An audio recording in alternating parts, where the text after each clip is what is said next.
கரும்பு நெல்லுக்கு அரசாங்கம் விலை பிக்ஸ் பண்றாங்க, அதையும் ஒழுங்கா பண்றதில்ல. ஒவ்வொரு முறையும் பிரச்சனை.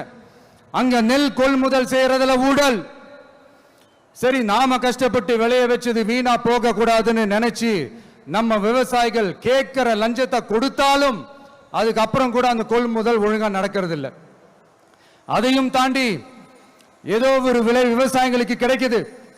அப்படிலாம் இல்லாம ஒழுங்கா நேர்மையா நம்ம மஞ்சளுக்கும் நியாயமான விலை பிக்ஸ் பண்ணி தரமான விதைகளை கொடுத்தா என்ன குறைஞ்சா போயிடுவாங்க? இதெல்லாம் யோசிக்கிறதுக்கு அவங்களுக்கு நேரமே இல்லை. 24x7 அவங்களோட யோசனை என்ன தெரியுமா? இந்த விஜயை எப்படி முடக்கலாம்,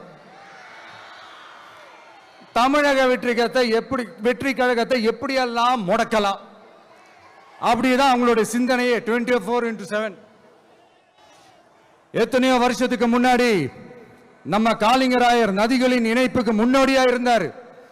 பவானி ஆத்தலவர் அதிகமான தண்ணீர் அணை கட்டி தேக்கி தண்ணீர் வறட்சியான பகுதிகளுக்கு அனுப்பினார். ஆனா இன்னைக்கு இவ்வளவு நவீன வசதிகள் இருந்தோம், இவ்வளவு சயின்ஸ் வளர்ச்சிகள் இருந்தோம், இவ்வளவு டெக்னாலஜி வளர்ச்சிகள் இருந்தோம், அவங்க வாக்குறுதியில் ஒன்று கொடுத்தாங்கல்ல, பவானி நொய்யலாறு அமராவதி 6 இணைப்பு திட்டத்துக்கு ஒரு துரும்ப கூட கிள்ளி போடல. வாக்குறுதி நம்பர் 103 சொன்னாங்களே, செஞ்சாங்களா?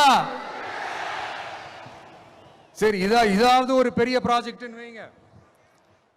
ஆறுகளை சுத்தப்படுத்த பல்லாயிரம் கோடி நிதி ஒதுக்குவோம், தமிழ்நாட்டில் உள்ள ஆறுகளை சுத்தப்படுத்துவோம்னு சொன்னாங்களே, செஞ்சாங்களா?